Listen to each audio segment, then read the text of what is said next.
Allah Subhanahu Wa Taala menyebutkan tuan-tuan pada ayat ini, iaitu pada ayat yang ke-12, minta maaf, pada ayat yang ke-12, iaitu Allah Taala menyebutkan innal ladzina yakhshawna rabbahum bil ghaib lahum maghfiratun wa ajrun kabir.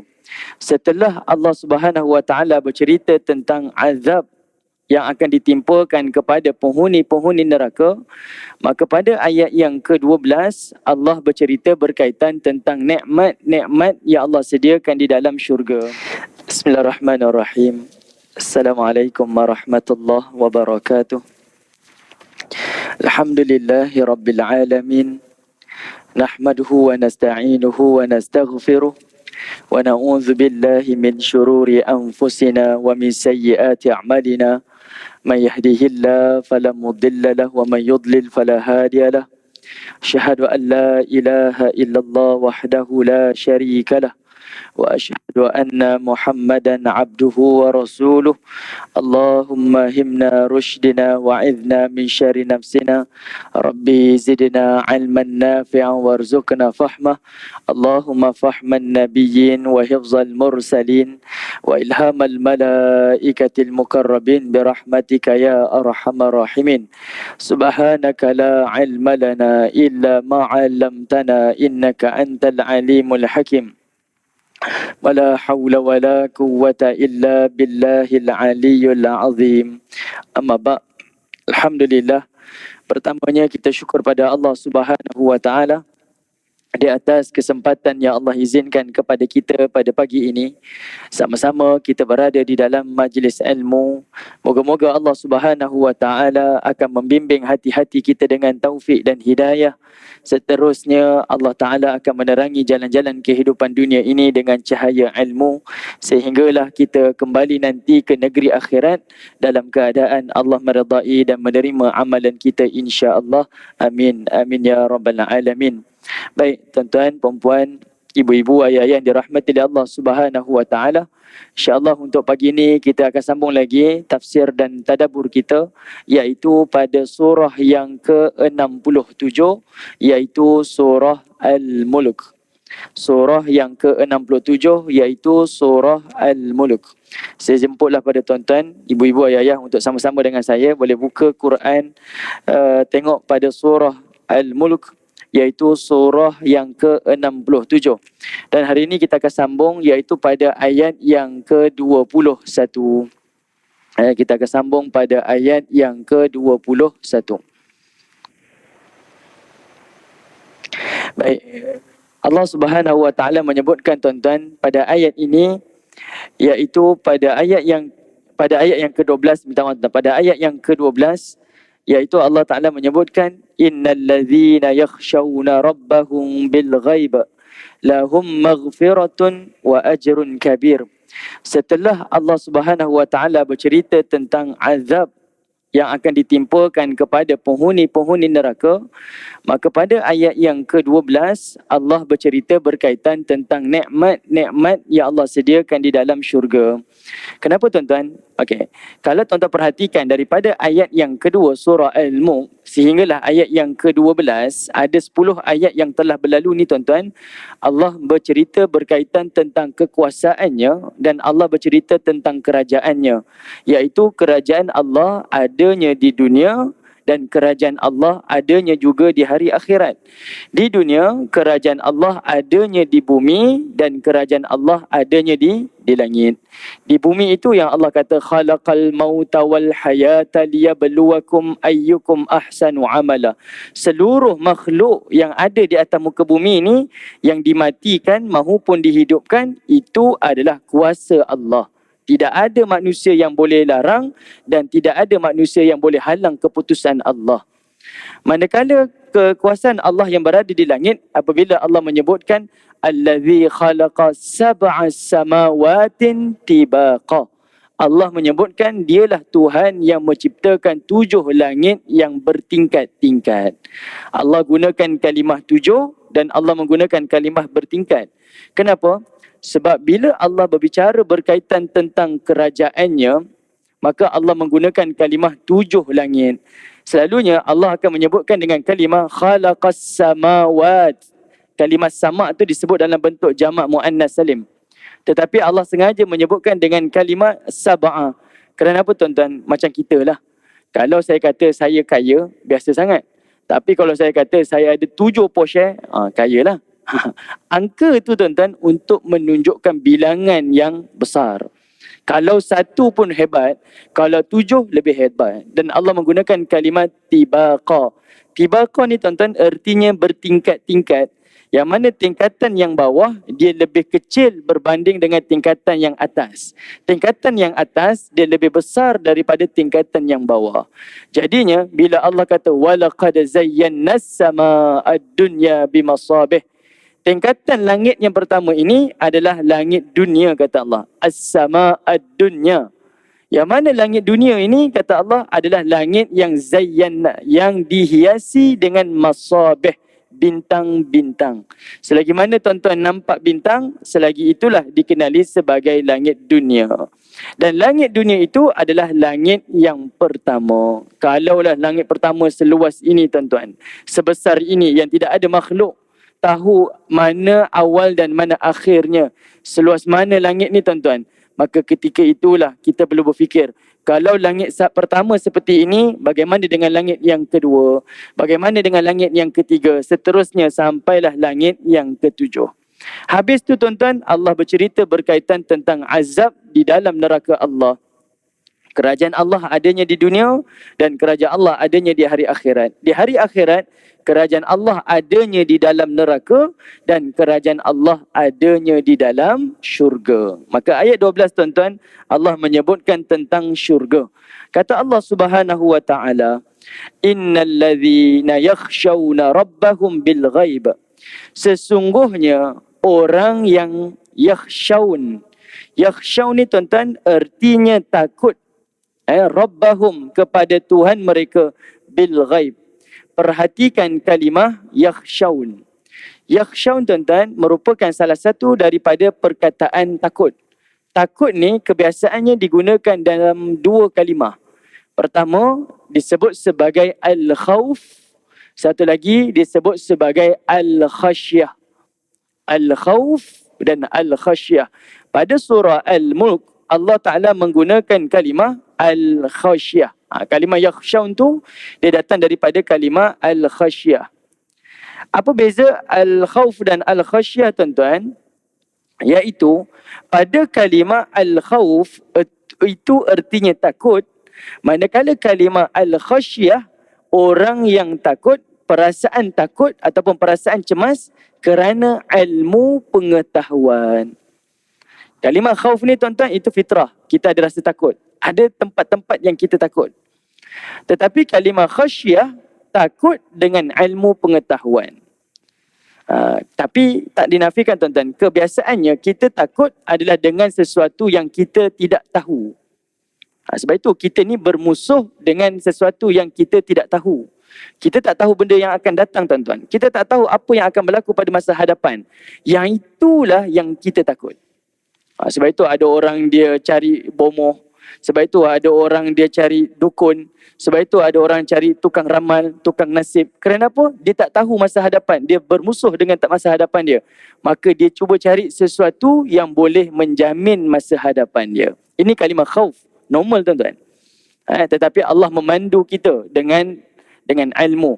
Manakala khasyah adalah ketakutan dengan ilmu pengetahuan. Kerana adanya ilmu, kerana adanya kefahaman tuan-tuan, maka datanglah ketakutan.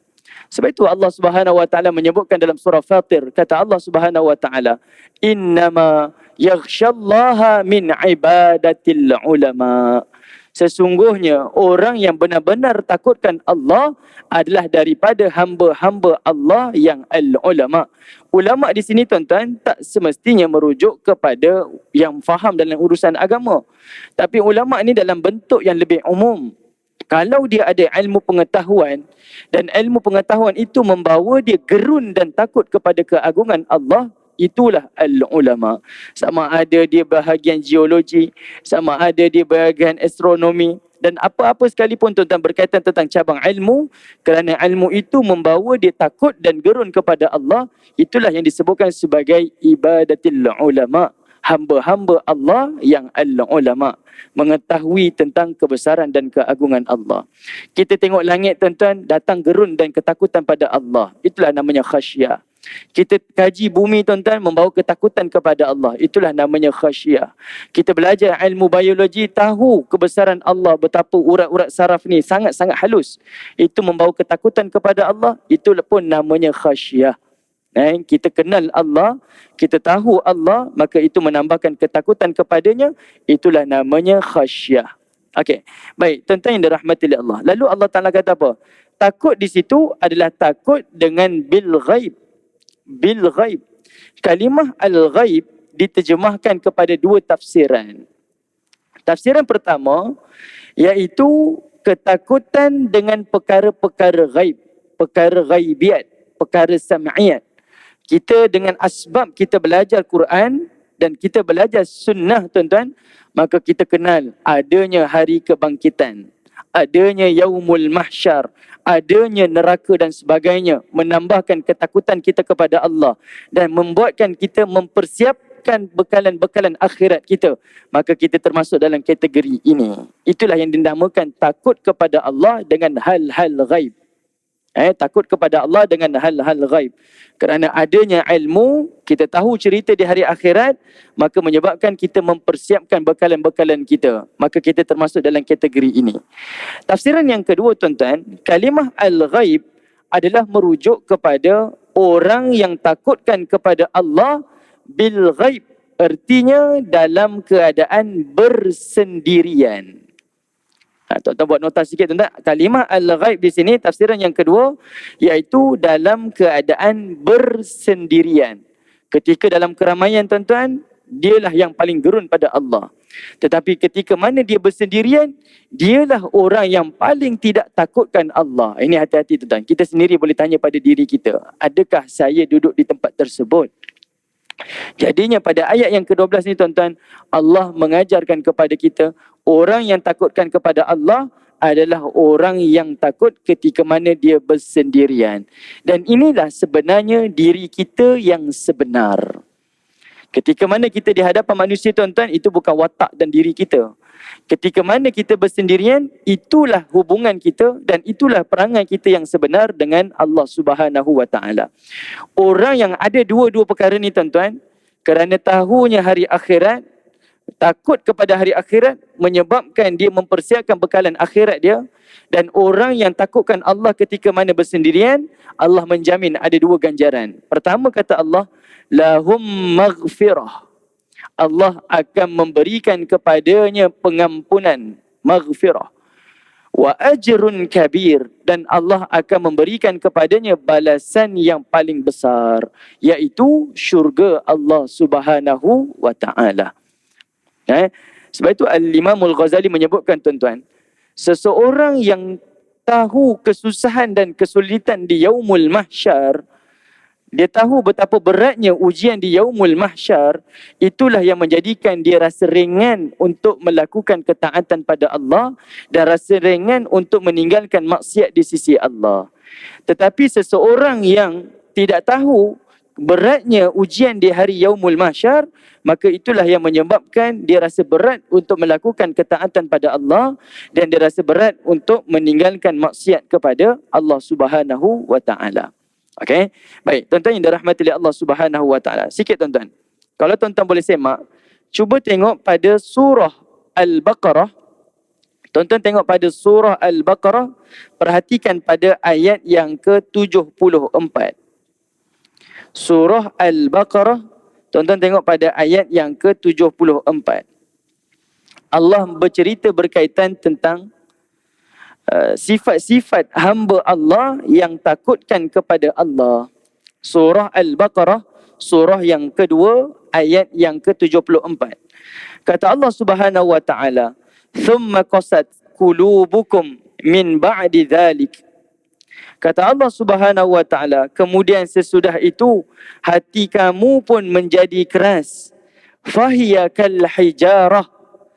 Dan dia keras lebih daripada dia keras seperti batu, au ashaddu qaswah, ataupun dia lebih keras lagi. Tuan-tuan nampak ya, Allah datangkan perumpamaan. Batu tu keras tuan-tuan. Tetapi ada yang lebih keras daripada batu, iaitu hati-hati manusia. Ni hati kita ni. Allah kata, fahiya kal hijarah. Ada benda yang keras seperti batu. Au asyaddu qaswah. Tetapi hati kamu lebih keras daripada batu. Wa inna minal hijarah lama yatafajjaru minhul anhar. Kata Allah Subhanahu wa taala, padahal di antara batu-batu itu ada yang tafajjar, iaitu memancarkan daripadanya al-anhar, iaitu sungai-sungai. Kalau kita tahu tuan-tuan, sungai yang deras tu, sungai yang tak pernah berhenti airnya tuan-tuan, ia sebenarnya terbit daripada batu. Kalau tuan-tuan cari dia punya pangkal dia, sebenarnya di atas tu ada satu batu, banyak batu yang pecah. Dan batu itulah yang mengeluarkan air, dan air itu akhirnya menjadi sungai. Di sini kalau kita betul-betul lihat, kita akan nampak betapa besarnya Allah Ta'ala. Bayangkan air sungai yang terlalu deras, datangnya daripada sumber iaitu batu yang pecah. Kan? Batu yang pecah. Tuan-tuan boleh tengok di bukit-bukit di kita ni. Ataupun kalau tuan-tuan pergi ke luar negara, lagilah kita tak boleh bayangkan. Mungkin ibu-ibu ayah pernah pergi ke satu tempat di Bosnia tu kan. Namanya apa? Kita istilahkan, kita panggil apa, Belagash ataupun Belagir tu. Gunung, kemudian keluar sungai tuan-tuan. Yang mana kita tahu air itu adalah keluarnya daripada gunung batu tu. Gunung batu tu pecah tuan-tuan, dan dia mengeluarkan air yang sangat banyak. Dan airnya sangat indah dan sangat jernih. Bayangkan batu. Dan itulah Allah Ta'ala sebut. Batu tu dia keluar memancarkan air dan dia mengeluarkan al-anhar, iaitu sungai-sungai yang mengalir daripadanya. Wa inna minha lama yashaqqaqu fayakhruju minhul ma. Dan kata Allah Subhanahu wa taala, ada di antaranya terpecah dan terbelah, lalu keluarlah air daripadanya. Ni kalau orang yang betul-betul kaji alam ni tuan-tuan, muka bumi ni, dia akan nampak batu ni ada yang terbelah dan ada yang pecah, dan mengalirlah air-air daripadanya. Wa inna minha, dan ada di antaranya yang jatuh, lama yahbitu, yang jatuh ke bawah kerana takutkan Allah. Ini namanya stalactite tuan-tuan, stalactite. Kan kita ada stalactite. Tuan-tuan masuk dalam gunung, gunung-gunung yang batu kapur tu ada yang keluarkan air macam tu kan. Daripada batu tu membentuk jadi stalactite, dan ada yang jadi stalagmite. Lalu Allah kata apa? Kenapa berlaku benda tu? Kerana min khasyatillah, kerana takutkan Allah. Ni batu tuan-tuan, batu. Wa mallahu bighafilin amma ta'malun. Sedangkan Allah sekali-kali tidak pernah lalai daripada apa yang kamu kerjakan. Ini makhluk yang bernama batu tuan-tuan. Kita Allah berikan akal. Kita diberikan oleh Allah perasaan dan sebagainya. Hakikatnya kalau kita renung ayat ni tuan-tuan, kitalah sepatutnya menjadi hamba Allah yang lebih taat daripada satu batu yang pecah kerana gerun dan takutkan kepada Allah. Bahkan dalam surah Al-Hasyr, surah yang sentiasa kita baca tuan-tuan, pada ayat-ayat akhirnya, kata Allah Subhanahu wa taala, "Lau anzalna hadzal Qur'an min jabalin la ra'aitahum min khasyatillah." Sekiranya kamu melihat kami menurunkan Quran ala jabal, ke atas satu gunung. Gunung tuan-tuan, jabal. Gunung ni fungsi dia adalah untuk memasakkan bumi. Seperti mana meja ni tuan-tuan, dia jadi kukuh disebabkan adanya paku-paku, maka bumi ni dia jadi kukuh dan stabil adalah kerana gunung-gunung yang dipacakkan di atasnya. Kata Allah Ta'ala, kalau kamu tengok Quran tu diturunkan di atas gunung, gunung itu, kata Allah, ala jabalil la ra'aitahu khashi'an mutasaddian. Dia akan khusyuk dan dia akan terpecah, terbelah. Kerana apa? Min khasyatillah, kerana dia takut kepada Allah. Semua ketakutan itu adalah ketakutan dengan pengetahuan. Mereka mengenal kebesaran dan keagungan daripada Allah. Keagungan dan kebesaran daripada Allah. Baik, satu lagi tuan-tuan surah. Tuan-tuan tengok dalam satu surah lagi, iaitu pada surah Az-Zumar. Pada surah Az-Zumar, surah yang ke-39. Sekejap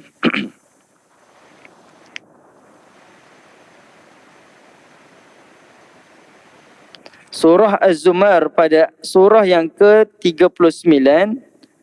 Tuan-tuan perhatikan pada ayat yang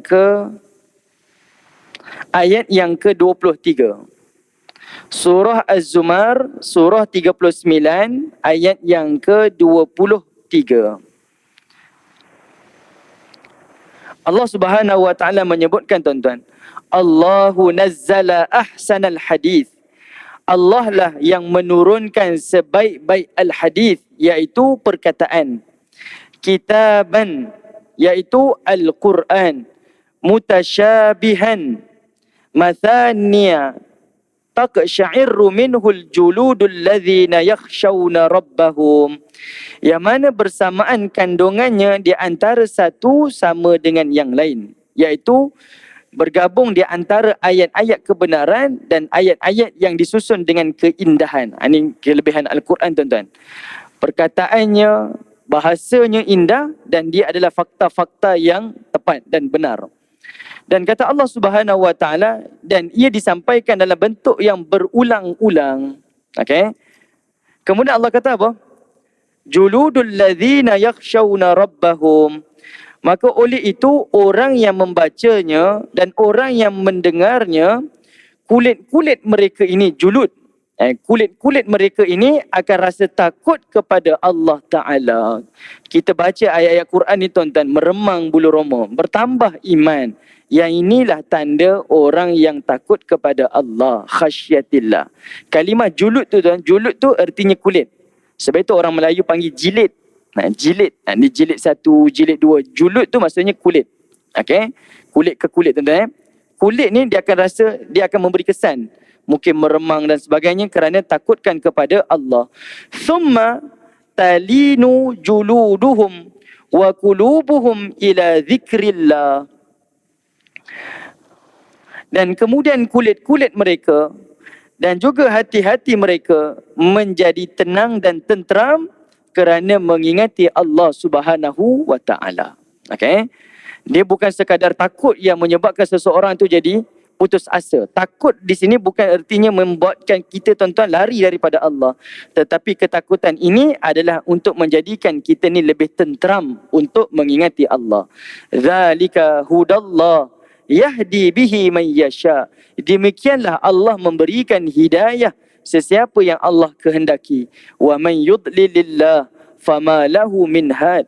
Dan Allah jugalah yang akan memberikan kesesatan dan tidak ada orang yang dapat memberi petunjuk kepada orang tersebut. Nah, sebab itu, tuan-tuan, kita digalakkan untuk banyak-banyak bermohon kepada Allah, berdoa kepada Allah Subhanahu wa taala agar diberikan hidayah. Sebab kalau Allah pilih memberikan kita hidayah, tidak ada orang yang mampu menghalangi kita. Dan sekiranya kalau Allah Taala tidak memberikan kita hidayah, tidak ada orang yang mampu memberi petunjuk kepada kita. Yang inilah namanya kalimah yakhshaun ataupun al-khasyah. Baik. Bila Allah Ta'ala memberikan pengampunan dan Allah memberikan ganjaran syurga, maka kalimah ganjaran syurga ni, tuan-tuan, adalah satu kalimah yang besar. Wa ajrun kabir. Syurga ni, tuan-tuan, Allah sifatkan sebagai ganjaran balasan yang sangat besar. Saya pernah sebut dalam kuliah duha di sini, tuan-tuan. Antara yang disebutkan oleh Nabi SAW berkaitan tentang nikmat syurga yang paling rendah, yang paling tercorot di dalam syurga Allah, iaitu satu hadis daripada riwayat Al-Imam Muslim, hadis sahih, tuan-tuan, dibawakan oleh seorang sahabat Nabi namanya Al-Mughirah bin Syu'bah. Dia membawa riwayat daripada Nabi SAW bercerita tentang yang mana Nabi Musa AS pernah bertanya kepada Allah. Kata Nabi Musa AS kepada Allah, ma adna ahlul jannati manzilah. Kata Nabi Musa, wahai Allah, apakah kedudukan yang paling rendah bagi seorang penghuni syurga? Kalimah adna tu, tuan-tuan, dia datang daripada kalimah dana.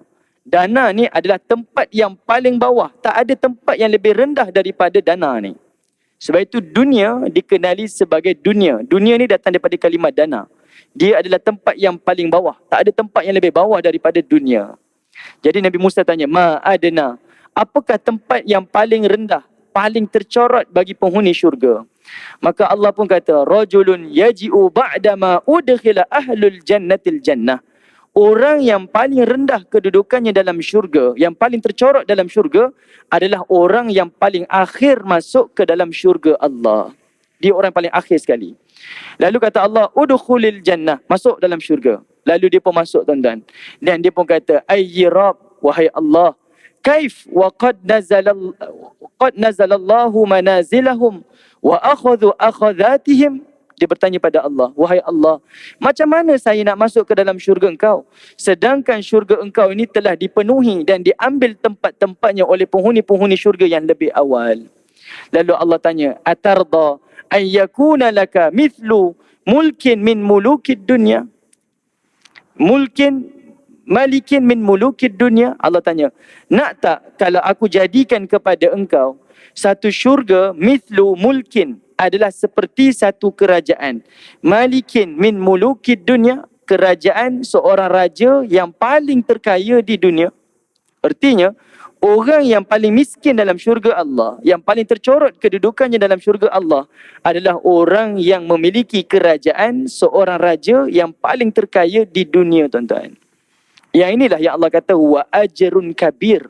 Itulah ganjaran balasan yang paling besar yang Allah berikan kepada penghuni-penghuni syurga. Bayangkan kalau penghuni syurga yang paling rendah kedudukannya memiliki kerajaan raja yang paling terkaya di dunia, tuan-tuan. Macam mana pula orang yang duduk di kedudukan yang paling tertinggi? Tapi hadis itu tak habis, tuan-tuan. Bila lelaki ni kata, raditu rabbi, kalau kau nak berikan aku syurga seperti kerajaan raja yang paling kaya di dunia, aku puas dah. Raditu rabbi, cukup. Aku nak. Lalu Allah kata apa? Laka dhalik. Ambil, itu hak engkau. Wa mithluhu, wa mithluhu, wa mithluhu, wa mithluhu, wa mithluhu. Dan Allah kata, kerajaan itu aku tambah 5 kali ganda lagi. Itu milik engkau. Bila lelaki ni dengar, tuan-tuan, Allah tambah 5 kali ganda. Kata Nabi SAW, faqala fil khamisah. Pada perkataan Allah wa mithluhu kali kelima tu, Allah tambah 5 kali ganda, dia kata apa? Raditu rabbi. Dengan rasa malunya dan segan kepada Allah, dia kata cukup ya Allah, cukup. Kenapa dia rasa macam tu, tuan-tuan? Sebab dia berkata pada Allah, syurga ni dah penuh dah. Dah sempit dah, macam mana saya nak masuk? Tiba-tiba Allah kata, tak, aku berikan kepada engkau lebih daripada tu. 5 kali ganda, satu kerajaan daripada raja yang paling terkaya di dunia. Bila dia kata raditu rabbi, ya Allah, malulah, cukup dah ya Allah, cukup. Allah kata apa? Hadza laka, ini milik engkau, ambil. Wa asharatu amsalih, dan aku tambah lagi 10 kali ganda. Kita dengar hadis-hadis macam ni, tuan-tuan.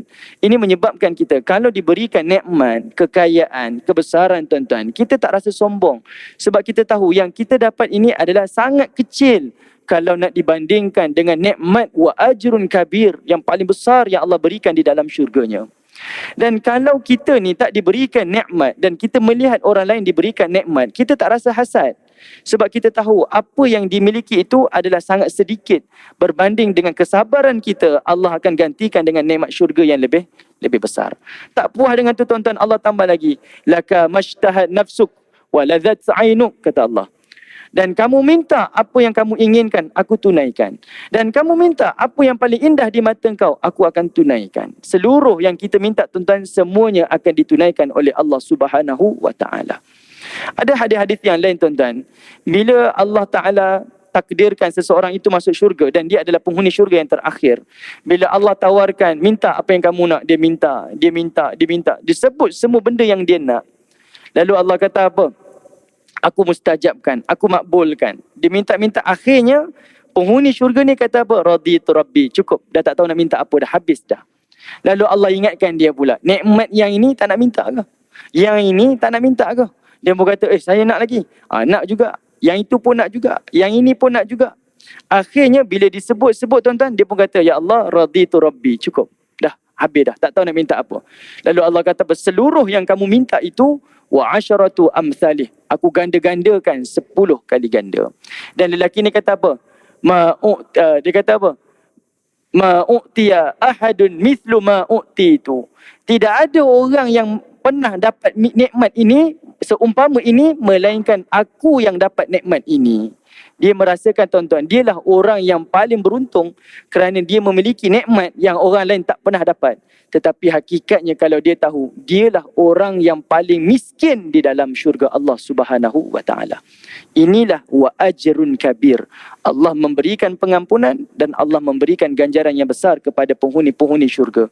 Hadis-hadis seperti ini tuan-tuan menyebabkan sahabat-sahabat Nabi sanggup korbankan dunia mereka, sanggup korbankan kedudukan mereka, harta mereka adalah demi semata-mata untuk dapatkan pengampunan Allah dan mendapatkan keredaan Allah Subhanahu wa taala. Sebab itu sahabat Nabi tak ralat.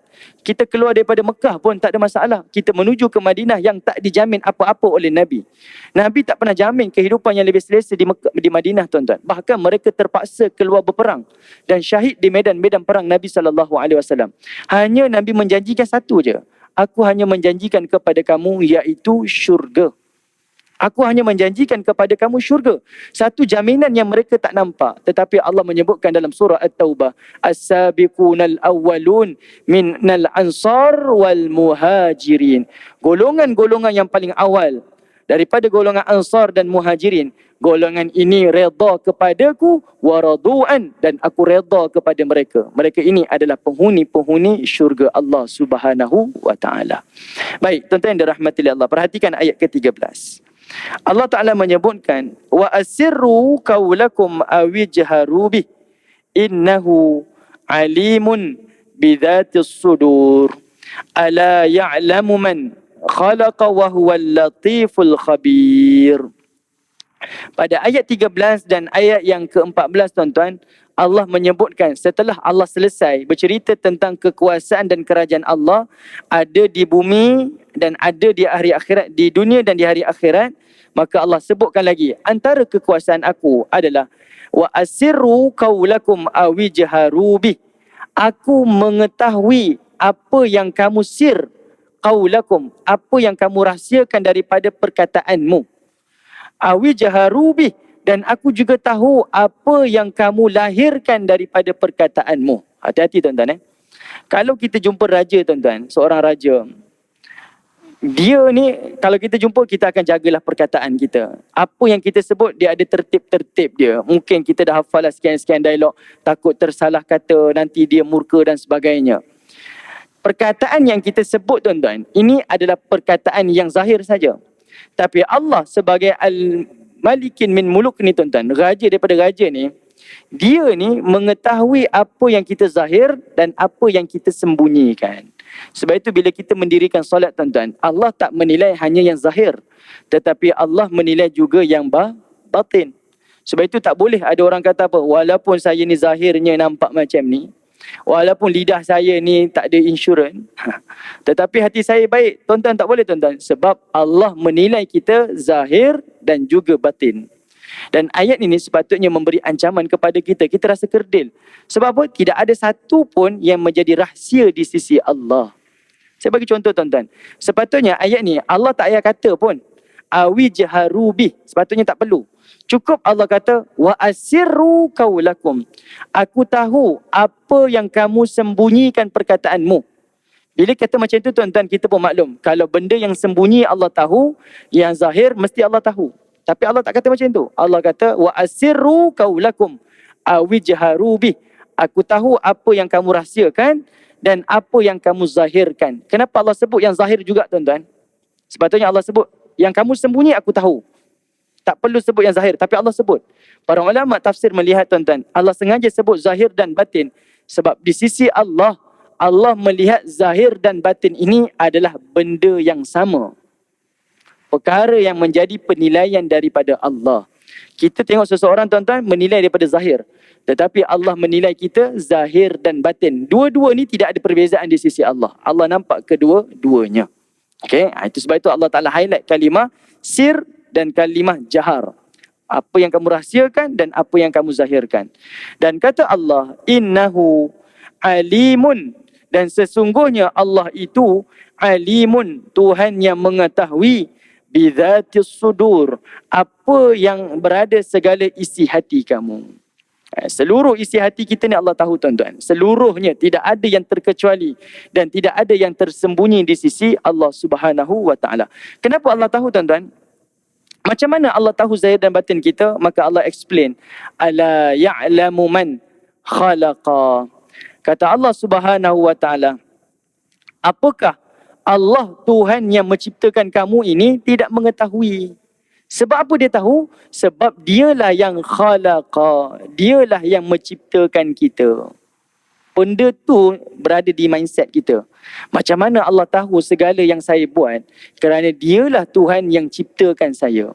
Dialah Tuhan yang menjadikan saya. Sebab itu Allah Ta'ala sebut, ada kalanya Allah ini khalaqa. Saya pernah sebut tuan-tuan, khalaqa ni Allah cipta daripada benda yang tak ada kepada ada. Tapi jangan lupa, Allah juga adalah Tuhan yang fatir. Fatir. Fa, alif, ta, ra. Tuan-tuan tengok dalam satu surah, namanya surah Al-Fatir.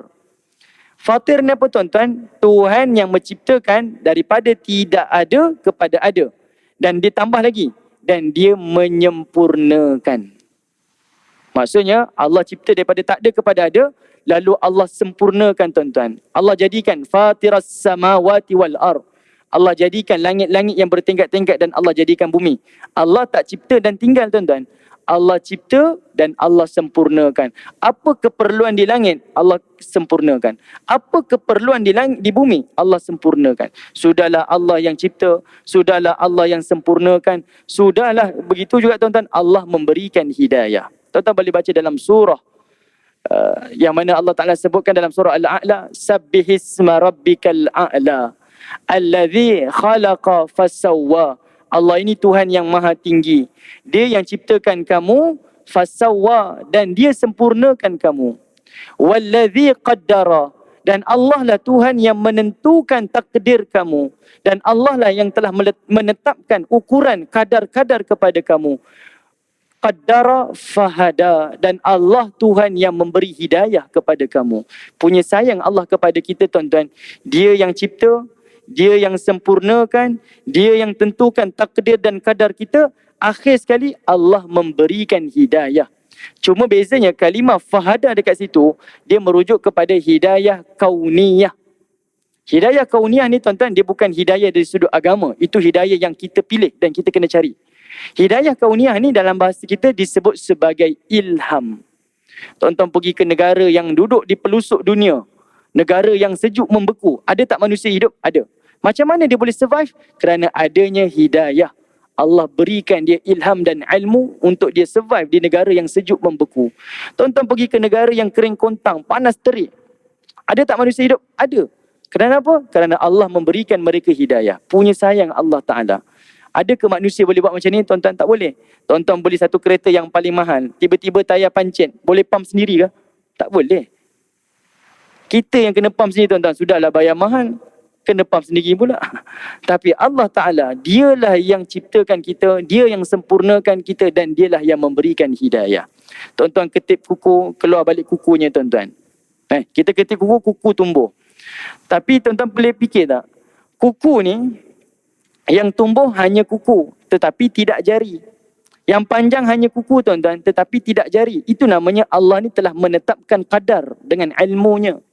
Bayangkan kalau jarinya panjang, ayah-ayah yang umur 60 tahun, 70 tahun kan, boleh tengok usia dah tahu dah, ni jarinya sampai ke lantai ni panjang umurnya. Tapi tak berlaku tuan-tuan, yang panjang hanya kuku, bukan jari. Dan itu Allah Ta'ala. Allah Ta'ala meletakkan darah kita ni tuan-tuan, tak membeku, tak terlalu cair. Kalau doktor-doktor dia tahulah, ni bagi ubat ni ubat cair darah. Kalau terlalu pekat, bagi ubat cair darah. Kalau terlalu cair, ni bagi ubat pekatkan sikit darah dia. Pernah tak kita fikir? Tak pernah ambil tahu pun tuan-tuan. Bila jatuh sakit, baru kita tahu ini rupanya nikmat-nikmat yang kita tak pernah fikir dan tak pernah bersyukur kepada Allah Ta'ala. Allah meletakkan kita di tempat yang paling tepat. Sebab itu, bila berlakunya banjir tuan-tuan, sekali-kali jangan sebut kenapa banjir? Sebab hujan lebat petang tadi. Bukan tuan-tuan. Bila kita kata macam tu, seolah-olahnya Allah tak memiliki ilmu menurunkan air hujan tanpa tahu kadar yang sepatutnya. Seolah-olahnya Allah turun sampai jadi rosak, sampai jadi banjir besar. Seolah-olahnya Allah tak tahu kadar yang sepatutnya. Sedangkan tuan-tuan, berlakunya banjir ini adalah zaharal fasadu fil barri wal bahr. dizahirkan kerosakan di bumi dan di daratan ini adalah kerana aidin nas, kerana tangan-tangan manusia. Kenapa banjir? Kerana tersumbat, kerana sistem peparitan tak sempurna, kerana kita buang sampah, kerana itu, kerana ini. Allah mencipta dengan kadar yang paling sempurna.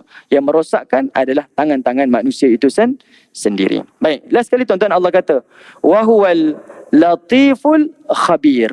Baik, ni dekat sini tuan-tuan perhatikan Allah sebut kalimah Al-Latif. Al-Latif ni nama Allah.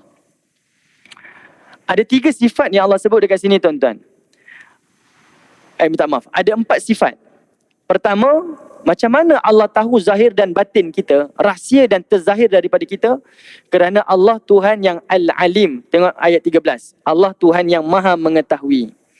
Kedua, kerana apa? Sebab Allah itu Tuhan yang Al-Khaliq. Dia Tuhan yang menciptakan kita. Ketiga, dia Tuhan yang Al-Latif. Dan yang keempat, dia adalah Tuhan yang Al-Khabir. Ada 4 nama Allah kat sini tuan-tuan. Bezanya tuan-tuan, kalimah Al-Alim, Allah yang Maha mengetahui secara meluas. Itu Al-Alim. Alim ni maksudnya tahu secara meluas. Semua benda tahu. Meluas. Kalimah khalaqa tadi saya sebutkan tadi, iaitu dia Tuhan yang menciptakan kita daripada tak ada kepada ada. Itu kuasa Allah. Yang ketiga, Al-Latif. Al-Latif ni selalu kita terjemah maha halus dan juga maha lembut. Betul? Al-Latif, maha halus dan maha lembut. Al-Khabir adalah merujuk kepada Allah Tuhan yang Maha mengetahui.